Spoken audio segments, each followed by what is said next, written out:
आप सब जानते हैं मैं संयुक्त राष्ट्र संघ के द्वारा घोषणा के इतिहास पे नहीं जाऊंगा, लेकिन मैं समसामयिक विषयों पे जरूर अपनी बात रखूंगा इस मंच के माध्यम से, क्योंकि वो इस मंच की जरूरत है।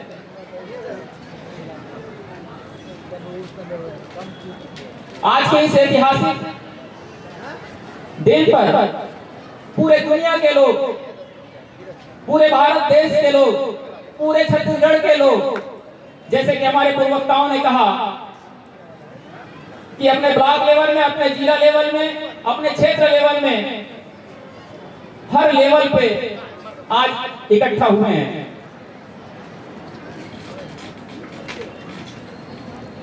जब पूरी दुनिया आदिवासियों की पहचान और उनके अधिकारों और उनके पारंपरिक ज्ञान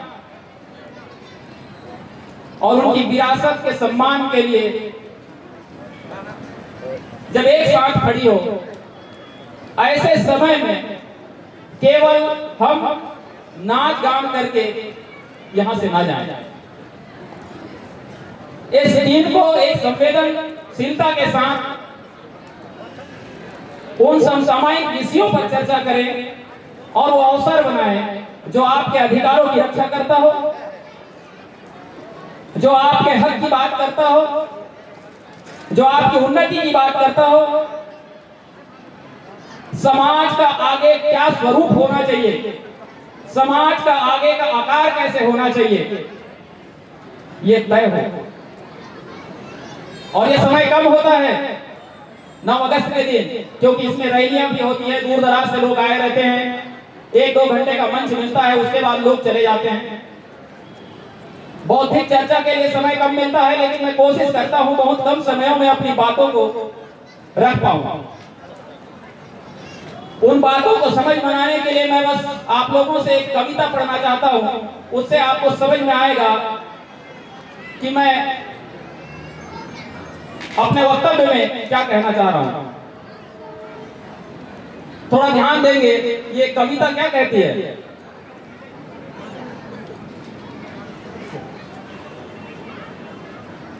मैं कोई डेटा नहीं हूं,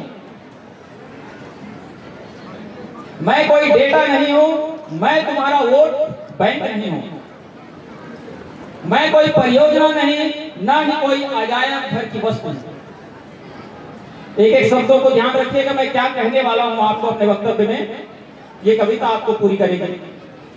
मैं वह आत्मा नहीं जो उद्धार के इंतजार में बैठी हो, ना ही वह प्रयोगशाला जहां तुम्हारे सिद्धांतों की जांच होती हो। मैं तुम्हारा तोप का चारा नहीं, ना ही अदृश्य मजदूर, ना ही इंडिया के हैबिटेट सेंटर में तुम्हारा मनोरंजन। मैं तुम्हारा खेत नहीं, मैं तुम्हारी भेड़ नहीं, मैं तुम्हारा इतिहास नहीं।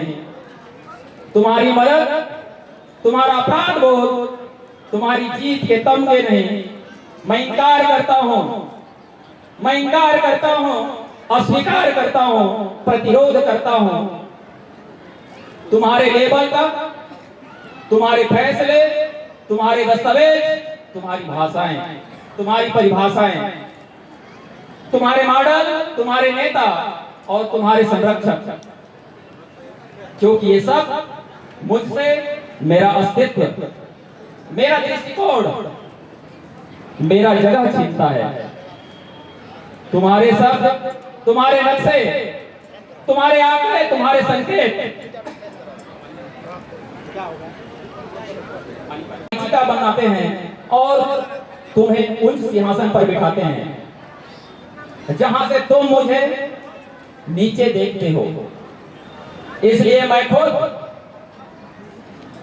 मैं खुद अपनी तस्वीर बनाता हूं, अपना व्याकरण गढ़ता हूं और औजार तैयार करता हूं अपनी लड़ाई के लिए, अपने लिए, अपने लोगों के लिए, अपनी दुनिया के लिए और अपने आदिवासी अस्तित्व के लिए। ये कविता केवल कविता नहीं है, ये आज के इस मंच की वानगी है। मैंने जितना भी कहा ये जो कविता है, इस कविता के एक एक शब्दों को आप समझेंगे तो आपको याद आएगा कुछ दिन पहले दंतेवाड़ा के इसी जगह पे आदिवासी समाज ने एक कार्यालय पे ताला जड़ दिया था। ऐसा परिस्थिति क्यों बन रही है? मैंने कहा कि ये दिवस आने वाले समय में समाज का आकार कैसे होगा, इसलिए ये दिवस है। क्या ये हम समझते हैं कि 10 साल तक ऐसा ही ताला जड़ने वाला परिस्थिति हम पैदा करेंगे बस्तर में या जिला दंतेवाड़ा में? नहीं। हम किस ओर लेके जाना चाहते हैं, ये बड़ा सवाल है हमारे सामने।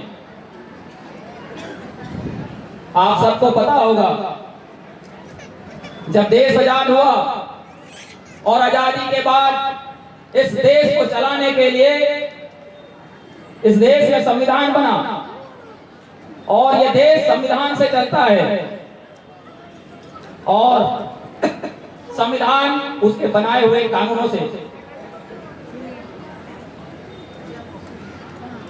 अब जब ऐसा है तो क्या उस कानून के बारे में जिससे कि यह संविधान चलता है, हमारे शासन को, हमारे प्रशासन को या हमारे प्रशासन के मैदानी अमले के कर्मचारियों को क्या ये पता है क्या?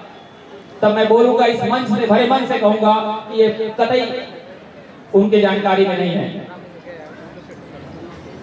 तो ये प्रदेश कैसे चल रहा है, ये जिला कैसे चल रहा है, ये सवाल आपको करना चाहिए।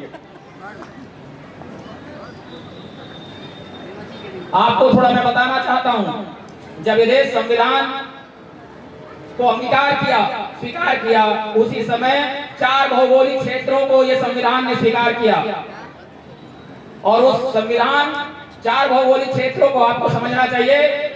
एक ऐसा क्षेत्र जहां केवल अंग्रेजों के कानून सीधे लागू हुआ करते थे, जिसको आप सामान्य भारत कह सकते हैं या सामान्य क्षेत्र कह सकते हैं।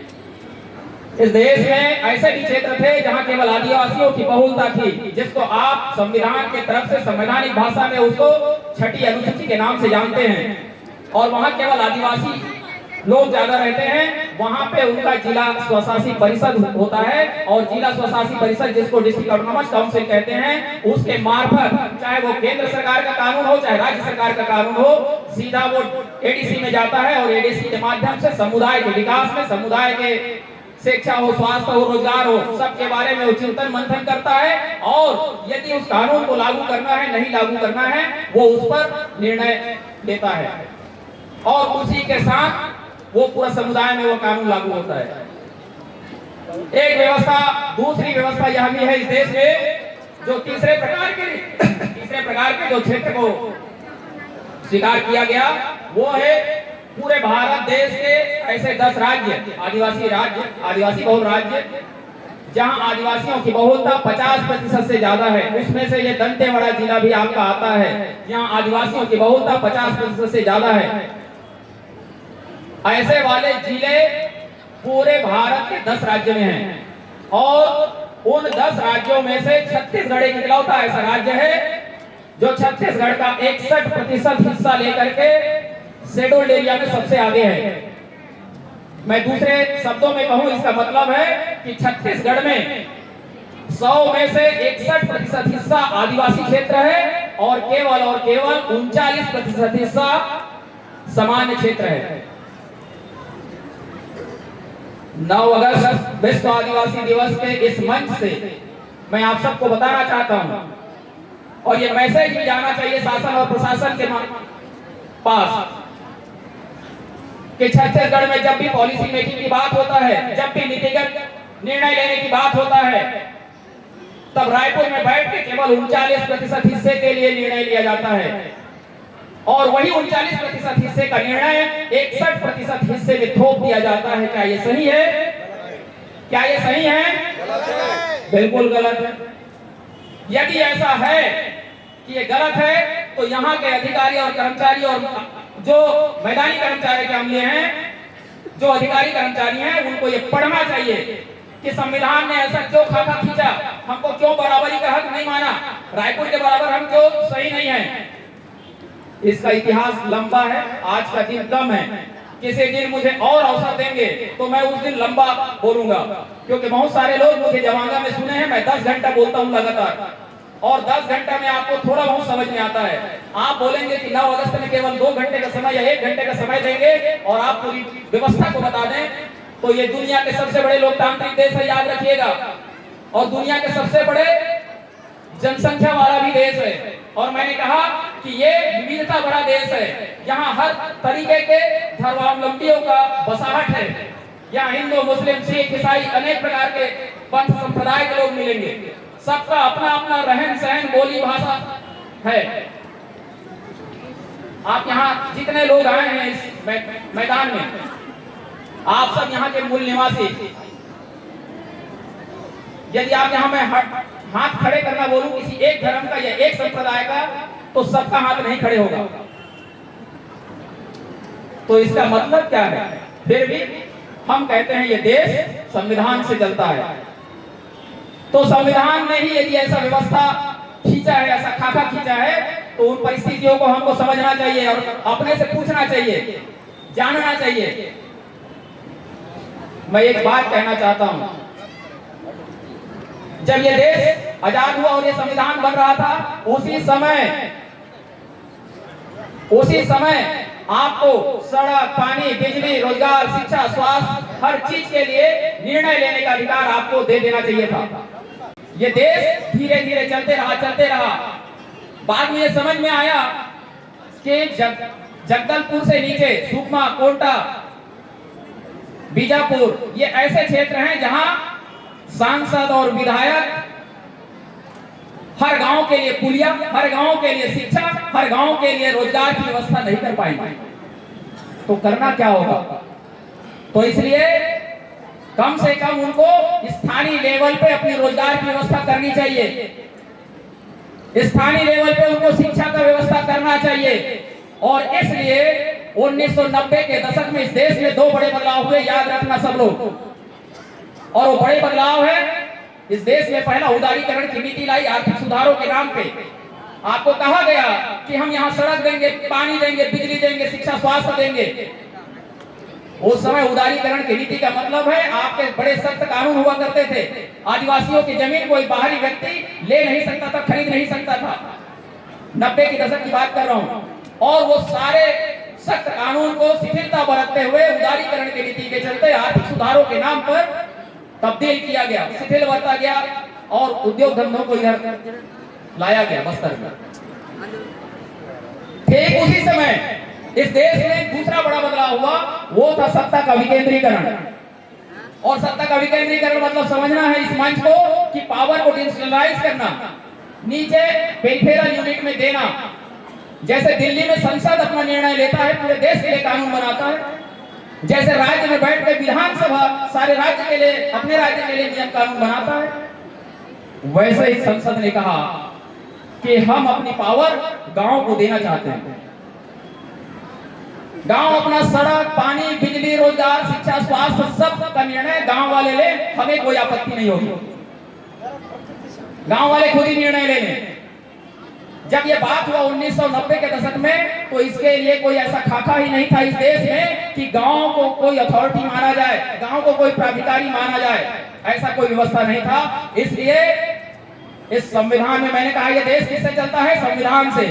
तो चूंकि संविधान में वो रास्ता नहीं था, इसलिए संविधान में 73वां संविधान संशोधन करते हुए पंचायती राज व्यवस्थाओं को जगह दी गई और त्रिस्तरीय पंचायत व्यवस्था का खाका खींचा गया। सबसे नीचे ग्राम पंचायत, फिर जनपद पंचायत और जिला पंचायत, ये तीनों पंचायतों के माध्यम से निर्णय लेने का फाइनल अथॉरिटी बनाया गया ग्राम सभाओं को। आपके गांव को, जिस गांव से आप आए हैं, वो आप अपने लिए निर्णय लेने के लिए अधिकार है आपको, ऐसा ये संविधान आपको पावर देता है। और ये संवैधानिक संस्था के रूप में उभर के आया 1993 में, कानून बना 1992 में। संविधान में संशोधन होते ही एक नए कानून का इजाद हुआ, जिसको आप कहते हैं पंचायती राज कानून। याद रखिएगा, मध्य प्रदेश का जमाना था 93 में, छत्तीसगढ़ का जन्म नहीं हुआ था उस समय। और उस समय मध्य प्रदेश सरकार ने पंचायती राज कानून यहाँ लागू किया लेकिन उसी समय संविधान में संशोधन करते समय ही संशोधन करने वाली कमेटी ने एक रिकमेंडेशन दिया था कि ये जो पानी, बिजली, सड़क, स्वास्थ्य के लिए जो गांव वाले निर्णय लेंगे वो बेहतर व्यवस्था है, लेकिन यह जो त्रिस्तरीय व्यवस्था है और यह जो कानून है वो दंतेवाड़ा में लागू नहीं होगा। ऐसा संविधान के आर्टिकल 243 एम में लिख दिया गया। ये एक बड़ी बात है। क्या आपको पानी नहीं चाहिए? क्या आपको बिजली नहीं चाहिए? क्या आपको रोजगार नहीं चाहिए? क्या इस क्षेत्र के लोग पिछड़े रहें? क्या इनको आइसोलेट करके छोड़ दिया जाए? नहीं, वो व्यवस्था आपको भी चाहिए। लेकिन उस समय की व्यवस्था को समझिए। मैं कह रहा हूं कि यहाँ सरपंच नहीं हो सकता। यहाँ जिला पंचायत उपाध्यक्ष है और अध्यक्ष है और सरपंच भी बोल के गए और यहाँ चुन के बैठे हैं सारे लोग, लेकिन ये संविधान कहता है कि वो सरपंच और जिला पंचायत व्यवस्था यहाँ नहीं हो सकती। तो अभी जो चल रहा है वो क्या है? ये बात आपको समझना चाहिए कि अभी के जो सरपंच है, अभी के जो जिला पंचायत है, वो कौन लोग हैं? आपके अधिकारों की बात करता है, आपके हुए अत्याचार, अन्याय, शोषण के खिलाफ लड़ने का ये दिन और उसको सीखने का ये दिन है। लेकिन हम केवल यहाँ ताली बजा के चले जाते हैं, नाच गाना करके चले जाते हैं, 365 दिन बाद फिर वापस आते हैं। आप सबको समझना चाहिए, आज के दिन ये मंथन करना चाहिए कि ये सरपंच, जनपद सदस्य और जिला पंचायत सदस्य कौन है। तो मैं आपको बताना चाहता हूं, जब ये 5वीं अनुसूची बना उस समय अंग्रेजों के सीधे यहाँ कानून लागू नहीं हुआ करते थे। सेम उसी तरीके से जब पंचायती राज कानून बना, सारे स्टेट को कह दिया गया कि अपने अपने राज्य में अपना अपना पंचायती राज कानून बनाओ और लागू करो। दिल्ली से आया भोपाल चिट्ठी कि सरपंच बनाओ, भोपाल से आया रायपुर चिट्ठी सरपंच बनाओ, रायपुर से चिट्ठी निकला जगदलपुर और जगदलपुर से आके दंतेवाड़ा में सब सरपंच बना दिए गए। मैं पूछना चाहता हूं उस समय गलती हुआ कि सही हुआ? कंफ्यूज हैं आप लोग, बिल्कुल गलत है। संविधान का आर्टिकल 243 क्या कहता है? यहाँ त्रिस्तरीय पंचायत व्यवस्था नहीं हो सकता। लेकिन यहाँ का जिला प्रशासन, तत्कालीन जिला प्रशासन या तत्कालीन निर्वाचन आयोग सब जगह सरपंच बना दिए। जैसे ही सरपंच बना तो मैंने कहा कि ये देश संविधान से चलता है, इसके अंदर ही सारे हैं, चाहे राष्ट्रपति से लेकर के नीचे चपरासी तक के, चाहे कोई भी संस्था हो, चाहे सरकारी संस्था हो, चाहे गैर सरकारी संस्था, सब इसी के अंदर में आते हैं।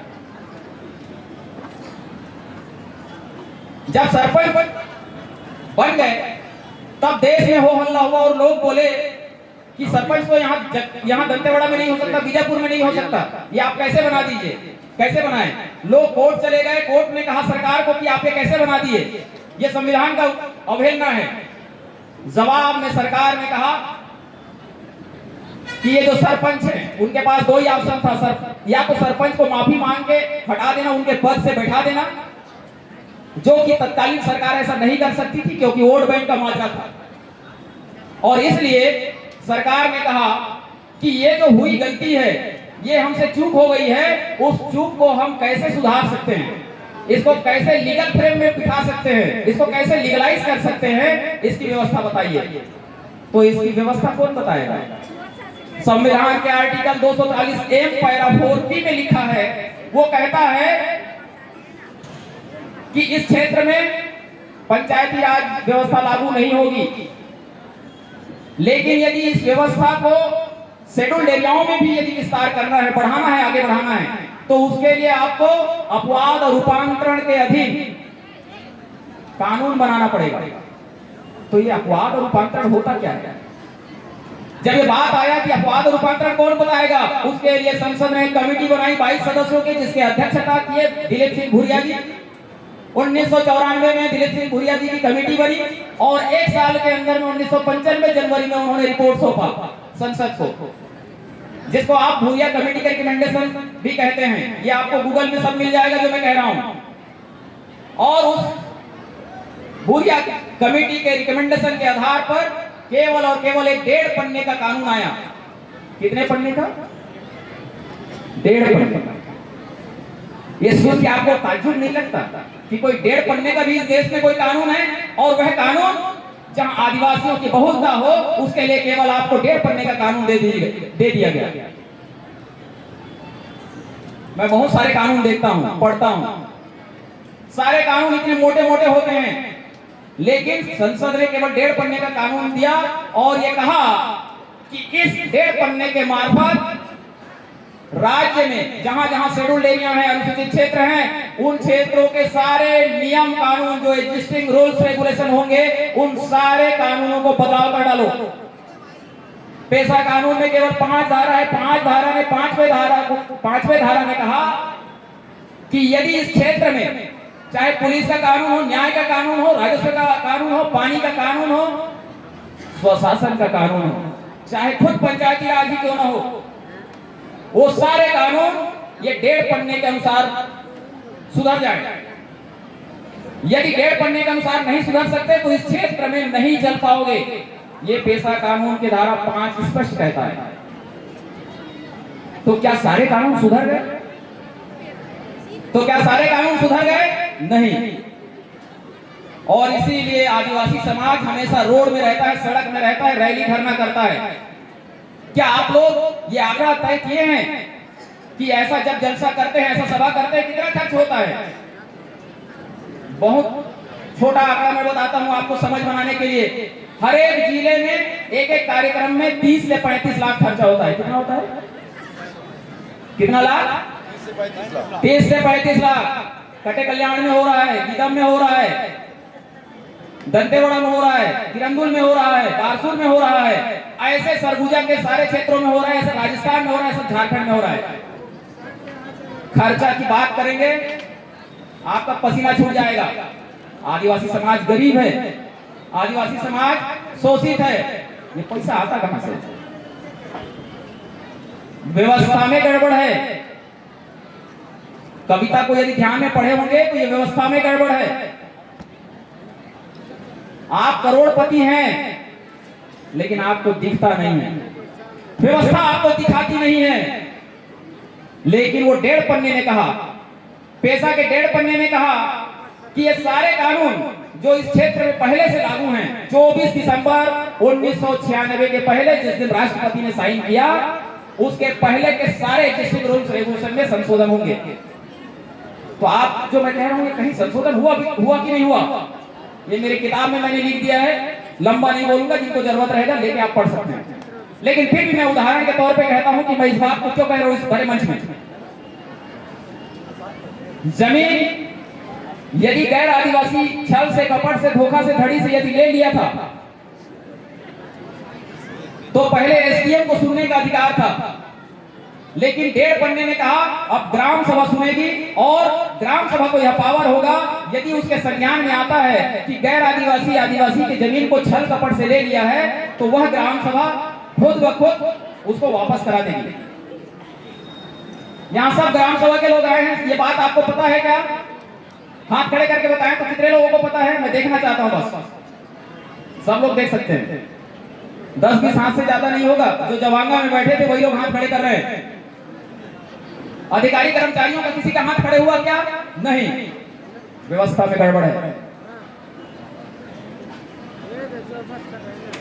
पेशा कानून ने कहा कि ग्राम सभाओं को पावर है, उसी दिन एसडीएम का जो पावर था उसको हटाते हुए तत्कालीन मुख्यमंत्री दिग्विजय सिंह हुआ करते थे मध्य प्रदेश के जमाने में, 1997 की बात कर रहा हूं। भू राजस्व संहिता के धारा 170 था पहले से था, जिसमें एसडीएम को सुनवाई का अवसर था, उसको कम करते हुए ग्राम सभाओं को पावर दिया गया और एक धारा नया जोड़ा गया।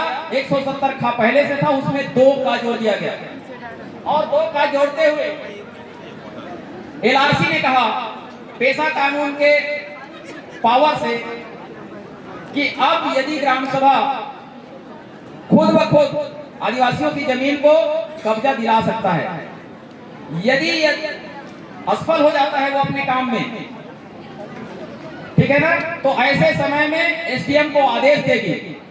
ऐसा कहां लिखा है आदेश देगी? एलआरसी के बुक में लिखा है, जिससे पटवार और कोटवार और पटेल की नौकरी है। आपको समझना चाहिए, पटेल और कोटवार राजस्व के हिस्से हैं। एसडीएम को कहते हैं कि आप 90 दिन के भीतर में मूल वारिस को आप जमीन वापस दिला दो। यदि वो मर गया है तो उनके विधिक वारिस को दिला दो। और ये ग्राम सभा का आदेश होता है, याद रखिएगा। राजस्व अधिकारी, कर्मचारी, कोई यहाँ आरआई, पटवारी, तहसीलदार यदि कोई बैठे होंगे तो ये बात लिख लेंगे कि आपके बुक की बात कर रहा हूँ, एलआरसी के धारा 170 खा 2 खा पढ़ लीजिए, 2 का पढ़ लीजिए। साथ ही साथ इसका द्वितीय अपील भी वर्जन है। द्वितीय अपील का वर्जन मतलब समझते हैं? जब एक बार ग्राम सभा ने सुनवाई कर दिया कि सोनारू का जमीन है, तो आप हाई कोर्ट, सुप्रीम कोर्ट भी चले जाओ ना, सोनारू का जमीन कहीं बुधारू को हो जाएगा क्या? अरे दादी परदादी से तो उसी गांव में रह रहे हैं, पीढ़ियां दर पीढ़ियां हैं। अपने मेड़ के उस पार में किसका जमीन है नहीं जानता, गांव जानता है, लेकिन उसको वापस नहीं दिला पाता, क्योंकि जो तहसीलदार आता है, जो एसडीएम आता है, वो नौकरी करने आता है और 3 साल 4 साल बाद नौकरी बाद वापस चला जाता है। लेकिन जमीन का झगड़ा वही है। मैं चूंकि आता हूं कांकेर क्षेत्र से और मैं जानता हूं 170 खा की लड़ाई हम लड़ते हैं समाज की तरफ से। लड़ते लड़ते उसका बाप मर जाता है, उसका बेटा लड़ता है 170 खा, जमीन वापस नहीं हो पाता। ये कैसी व्यवस्था है? क्या वो 1.5 महीना आपको न्याय दे पाया? मैं कहूंगा नहीं। तो न्याय दिलाने की प्रक्रिया में हमको क्या करना चाहिए? ये देश संविधान से चलता है, मैं कह रहा हूं, और संविधान चलता है उसके बनाए हुए कानूनों से। तो उसके जो बनाए हुए कानून है, उसके सही क्रियान्वयन के लिए जवाबदारी आप सब समाज वालों की है। क्योंकि आप समाज सजग नहीं है तो व्यवस्था भी सजग नहीं होगी, याद रखिएगा।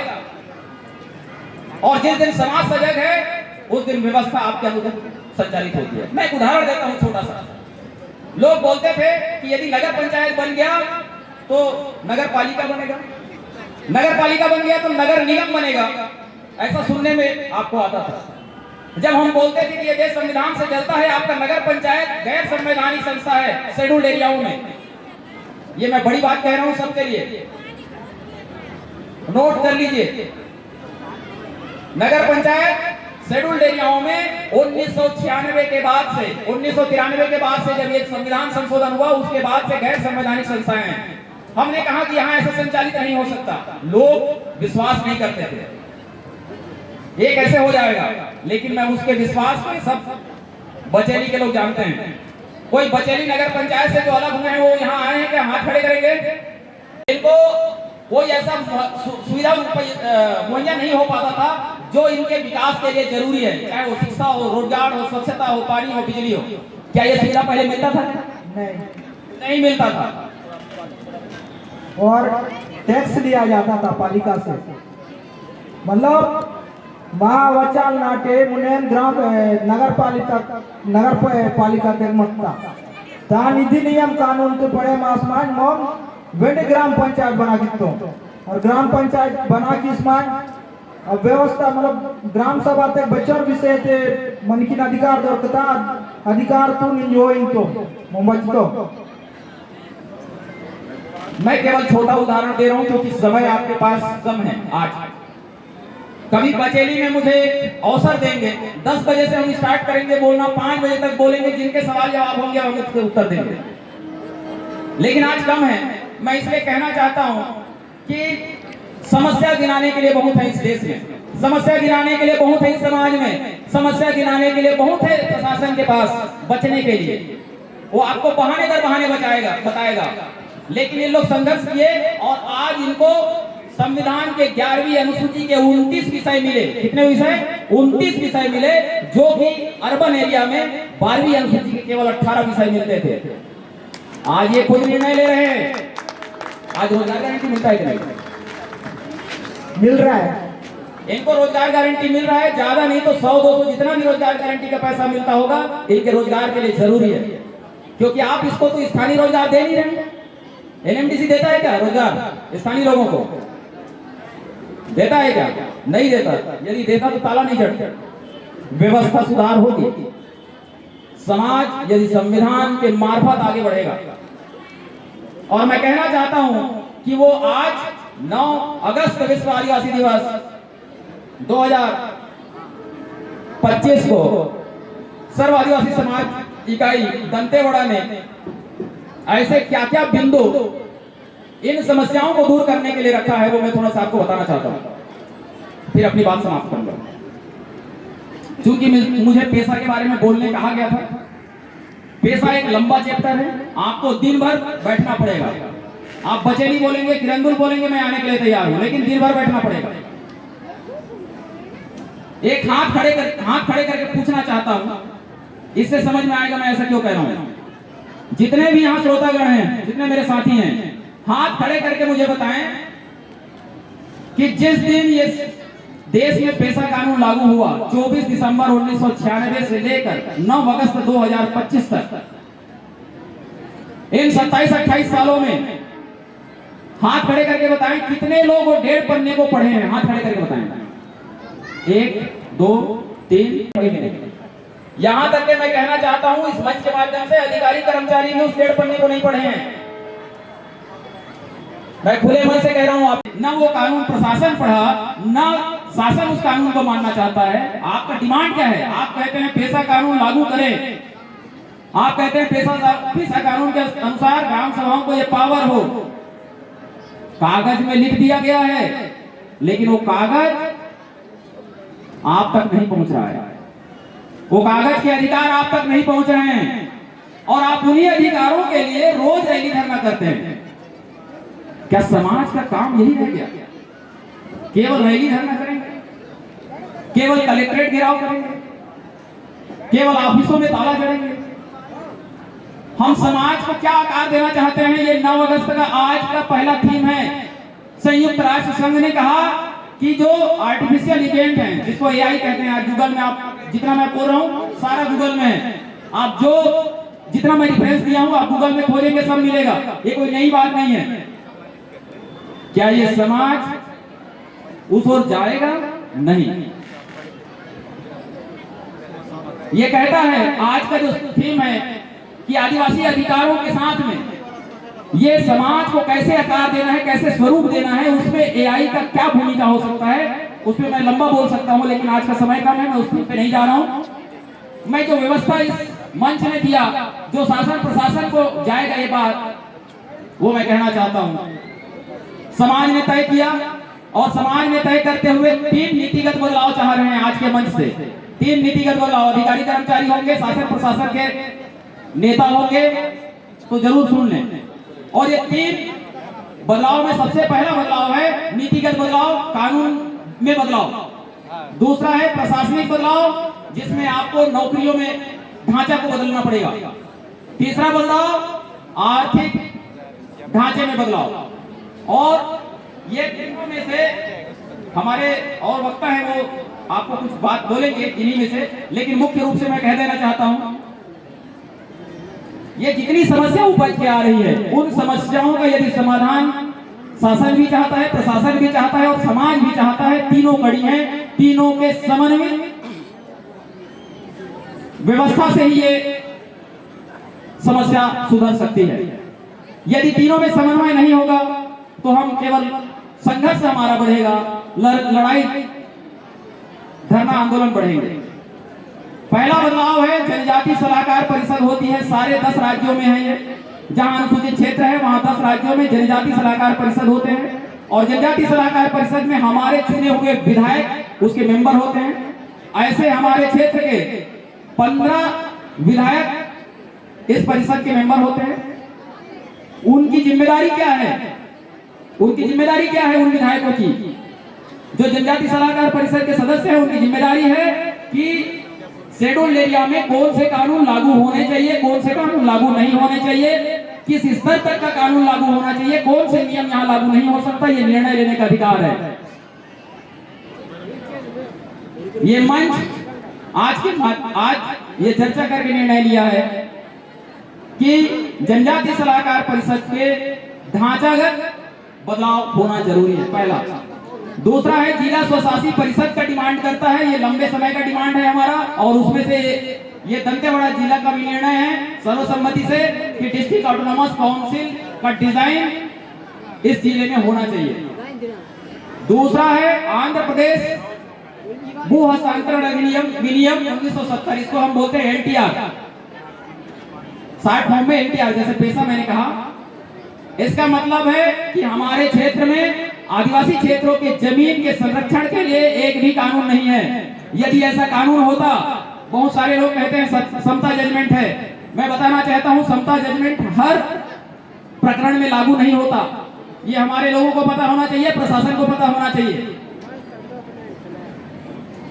और यदि वो समता जजमेंट हर प्रकरण में लागू होता तो आज हम बाल को नहीं हारे होते, क्योंकि हम बाल को हार चुके हैं।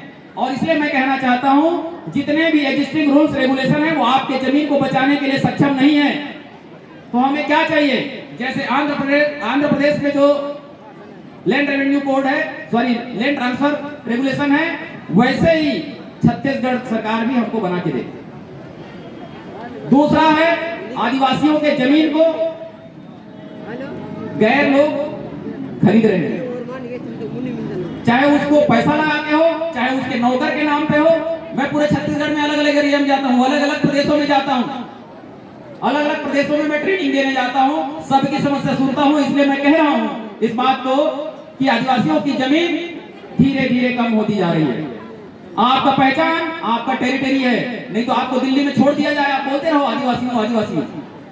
आपकी क्या पहचान है, आपकी टेरिटरी है, और वह टेरिटरी धीरे धीरे खसक रही है। आपके एरिया में जनसंख्या दबाव बढ़ रहा है, गैर समुदाय का जनसंख्या दबाव बढ़ रहा है। केवल जनसंख्या दबाव नहीं बढ़ रहा है, आपके संसाधनों पर दबाव बढ़ रहा है। जब आपके संसाधनों पर दबाव बढ़ेगा, धीरे धीरे धीरे संघर्ष बढ़ेंगे। और ये मैं केवल बस्तर की बात नहीं कह रहा हूं, ये पूरा दुनिया का इतिहास उठा के देख लीजिए, दुनिया का इतिहास उठा के देख लीजिए। जो विकसित देश थे, आज हम विकासशील देश हैं। वो विकासशील दौर में वो क्या हुआ उनके साथ, उन समुदायों के साथ।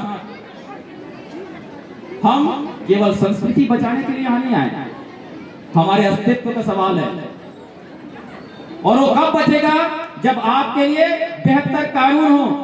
मैंने कहा ना, व्यवस्था चलती है, चलाने वाला चाहिए, लेकिन आप सवाल करते नहीं हैं, आप जवाब मांगते नहीं हैं।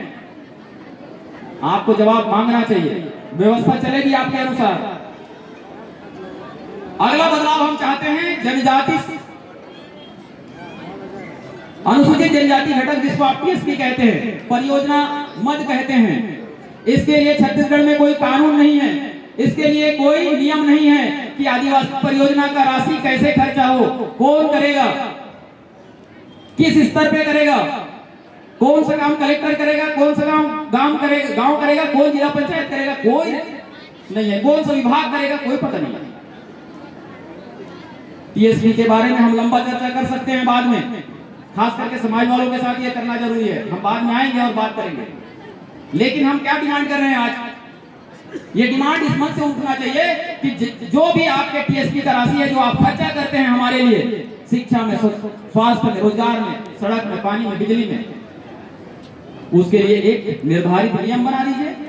आपको एक उदाहरण देता हूं, आंकड़ा उठा के निकाल लीजिए गूगल में अभी कि छत्तीसगढ़ में टीएसपी का खर्च करने का प्रतिशत कितना है। मैं अभी बोल रहा हूं, अभी निकाल लीजिए। 50% से ज्यादा नहीं गया, आज तक नहीं गया 50% से। क्या आपको रोजगार मिला? क्या आपको रोजगार मिला? जोर से बोलिए, आपको रोजगार मिला? आपको शिक्षा मिला? तो ये पैसा क्यों खर्चा नहीं हो रहा है? क्यों? क्योंकि ढांचा ही नहीं बना है, और हम बोलेंगे नहीं तो बनेगा नहीं। अगला व्यवस्था है पंचायती राज कानून का नोडल अधिकारी पंचायत विभाग है, जो कि छत्तीसगढ़ के 39% हिस्से में लागू होता है। तो आपके क्षेत्र में कौन सा कानून लागू होता है? आपके क्षेत्र में कौन सा कानून लागू होता है? पेशा कानून। ये दो अलग अलग कानून है, याद रखिएगा। बहुत कंफ्यूजन है लोगों में, यहां तक कि अधिकारी कर्मचारी लोगों में भी कंफ्यूजन है। पेशा कानून क्या है बोलने से, अच्छा वही पंचायती राज कानून तो है, उधर भी सरपंच होता है, इधर भी सरपंच होता है। उधर आदिवासी आदिवासी के बगैर दूसरा कोई भी सरपंच बन जाता है, लेकिन इधर केवल आदिवासी ही सरपंच बने। यही तो है पेशा कानून। ऐसा ही बोला जाता है ना। ऐसा कहने वाला अधिकारी भी गलत, ऐसा सुनने वाला समाज भी गलत। मैं आपको उदाहरण के साथ कहता हूं, मैंने पहले कहा था अभी अपने वक्तव्य में कि पंचायती राज कानून किसका कानून है? स्टेट का कानून है, मध्य प्रदेश सरकार ने बनाया, यही बताया था ना। ये स्टेट का कानून है। स्टेट लिस्ट में देखेंगे 7वीं अनुसूची के, तो स्टेट बनाता है पंचायतों के लिए। और ये पेशा को किसने बनाया? मैंने कहा पेशा कानून किसका कानून है? केंद्र सरकार का, संसद ने बनाया। मैंने ऐसे कहा अभी, तो आपको कुछ समझ में आया कि नहीं आया? एक स्टेट का कानून, दूसरा संसद का बनाया केंद्रीय कानून। ये दोनों अलग अलग क्षेत्रों में लागू होता है। क्या अधिकारियों को पता है? क्या समाज को पता है? क्या समाज के हम जैसे युवा जो गांव में जाके काम करते हैं पता है? नहीं। इसीलिए हम कंफ्यूज हैं। हम क्या करते हैं? सरपंच को दोषी बनाते हैं, गलत बात। और इसलिए हमने कहा, ये मंच कहता है छत्तीसगढ़ सरकार को कि पेशा कानून के जो नोडल विभाग है पंचायती राज कानून, उसको हटा करके अनुसूचित जनजाति विभाग है, आदिवासी विभाग है, उसको नोडल बनाया जाए सीधा सीधा। और वो इसलिए क्योंकि इस क्षेत्र में एसटी, एससी, ओबीसी सभी लोग इस क्षेत्र में निवास करते हैं। आपको बताना चाहता हूं, एक समय था ओबीसी को इस क्षेत्र में 100% पंचायती राज कानून में आरक्षण था। कितने लोगों को पता है? हमारे समाज के, ओबीसी समाज के साथियों के, श्याम लोग, ये बात किसी को नहीं पता होगा। मैं दोबारा बोल रहा हूं अपने वक्तव्य को। एक समय था जब पंचायती राज कानून जब संशोधन हुआ पेशा कानून के मार्फत, तो ओबीसी को पंचायती राज कानून में इस क्षेत्र में 100% आरक्षण था। आज नहीं है। कोई ओबीसी बोला क्या? कोई ओबीसी बोला? नहीं बोला। क्यों नहीं बोला? क्योंकि उसको पता ही नहीं था कि उनको 100% आरक्षण पंचायती राज में था। पहले सारे उप सरपंच वही बनते थे, सारे जनपद उपाध्यक्ष वही बनते थे, सारे जिला पंचायत उपाध्यक्ष वही बनते थे। कितने बताओ? अभी है क्या? नहीं। ये गलती किसकी है? गलती हमारी है जो यहाँ सब लोग बैठे हैं। मैं बोलूंगा, ताली बजा के आप लोग चले जाएंगे। व्यवस्था नहीं सुधरती ताली बजाने से। व्यवस्था सुधरती है सरकार को व्यवस्था बनाने के लिए सलाह देने से। और ये मंच, दंतेवाड़ा का ये मंच, सरकार को, चाहे केंद्र सरकार हो चाहे राज्य सरकार हो, अपने विषयों के अनुसार व्यवस्था में परिवर्तन की बात करता है। आज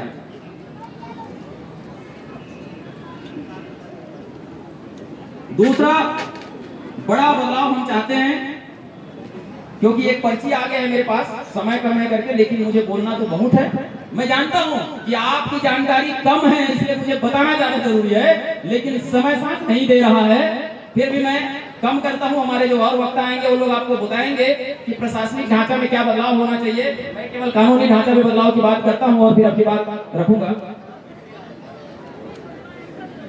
निजीकरण का विरोध जरूरी है, और ये आदिवासी समाज का पुराना डिमांड है कि जो सार्वजनिक उपक्रम की कंपनी है, जैसे एनएमडीसी है, एनएमडीसी को सरकार ने बनाया। इसका जो भी अंश होगा, शिक्षा, स्वास्थ्य, रोजगार, सारे व्यवस्था के लिए इसका पैसा सरकार के पास जाएगा। आपको पूछना चाहता हूं, क्या निजी कंपनियों के जो हाथ में जो पैसा जा रहा है आपके पास आ रहा है? क्या वापस रिटर्न बैक आ रहा है क्या? ये व्यवस्था पे यदि आज प्रहार नहीं करेंगे तो व्यवस्था नहीं सुधरेगी। याद रखना, मैं उस मंच से कह रहा हूं जहां आप लोग कहा कि यहाँ निजी कंपनियों के अधिकारी कर्मचारी भी और उसके प्रबंधन भी यहाँ बैठा है। मैं आप सबको कहना चाहता हूं कि यह क्षेत्र सामान्य क्षेत्र नहीं है।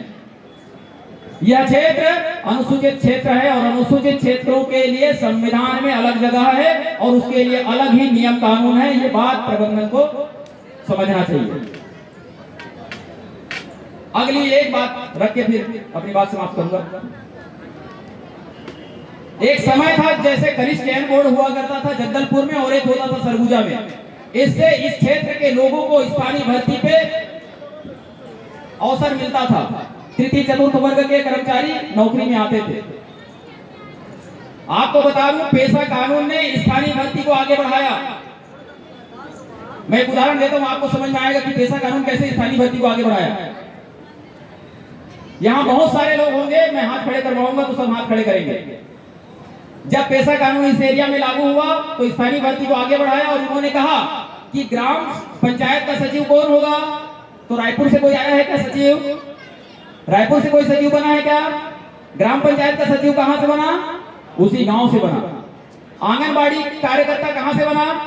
उसी गांव से बना। आंगनबाड़ी सहायिका कहां से बना? वहीं से बना। लेम्स चलाने वाला कहां से बना? सब वहीं से बना। लेकिन आज परिस्थितियां वैसा नहीं है। आज चपरासी की भर्ती भी व्यापम करता है। समाज ने सवाल किया, समाज ने सवाल किया। मेरे को एक खड़े होकर इस मंच से बता दें कि व्यापम में अपनी बच्चे को एक चपरासी भी नौकरी लगा दे कोटा में या भोपालपट्टनम में, कौन बन के आएगा चपरासी? कौन बन के आएगा चपरासी? दुर्ग, भिलाई, महासमुंद। क्यों? क्योंकि व्यापम में मेरिट से भर्ती होती है। आपका बच्चा हमारा भविष्य, आपका बच्चा हमारा भविष्य, बस्तर का भविष्य। मेरिट में बराबरी कर पाएगा? ऐसी व्यवस्था सरकार ने आपको नहीं दिया। और आप कहते हैं कि बराबरी के लेवल में हम ठीक हैं। इसलिए हमने कहा कि इस क्षेत्र के लिए अनुसूचित क्षेत्र प्रशासनिक सेवा आप क्रिएट करिए। जैसे संघ में यूपीएससी होता है, राज्य में सीजीपीएससी होता है, वैसे ही शेड्यूल्ड एरियाओं के लिए बस्तर और सरगुजा के लिए आपको अनुसूचित क्षेत्र प्रशासनिक सेवा का गठन करना चाहिए और वैसे ही उसके आयोग का भी गठन करना चाहिए। ऐसा हमारा डिमांड है। अब ऐसा डिमांड याद रखिएगा, ये केवल आदिवासी लोग डिमांड कर रहे हैं ऐसा कहना गलत है, क्योंकि जब डिस्ट्रिक्ट रोस्टर लागू होता है तो जिसकी जितनी उस एरिया में जनसंख्या होता है उतना उनको लाभ मिलता है। मैं एक उदाहरण देता हूं, कोटा में 84% आदिवासी लोग रहते हैं। कितने प्रतिशत? 84। एससी 2%, ओबीसी लगभग 4%। लेकिन जब डिस्ट्रिक्ट रोस्टर लागू हुआ करता था 84% आदिवासियों को, 14% ओबीसी को और 2% एससी को बराबरी का हक मिलता था। जिसकी जितनी जनसंख्या भारी उसकी उतनी हिस्सेदारी। लेकिन ये व्यवस्था आज नहीं है, ये व्यवस्था आज नहीं है, पूरा सेंट्रलाइज हो गया। आने वाले समय में आज यदि आप इस मंच से चर्चा नहीं करेंगे, आने वाले समय में आपको एक भी नौकरी नहीं मिलेगी, याद रखिएगा, ना निजी क्षेत्र में ना सरकारी क्षेत्र में। यदि आप व्यवस्था क्रिएट करते हैं तो ये व्यवस्था बनेगी। मैं इसलिए कह रहा हूं कि संसाधन आप देते हैं, यहां का लोहा जापान को पालता है, यहां का लोहा देश को पालता है, और यहां के लोग अपने लिए नहीं बोल पाते। ये बड़ी दिक्कत है। तो मुझे लगता है मैं थोड़ा लंबा बोल दिया हूं, आप सबसे माफी चाहता हूं, लेकिन मेरा बोलना अभी अधूरा है। कभी अवसर मिले तो मैं दोबारा आऊंगा। आप सभी को धन्यवाद, आपने मुझे सुना।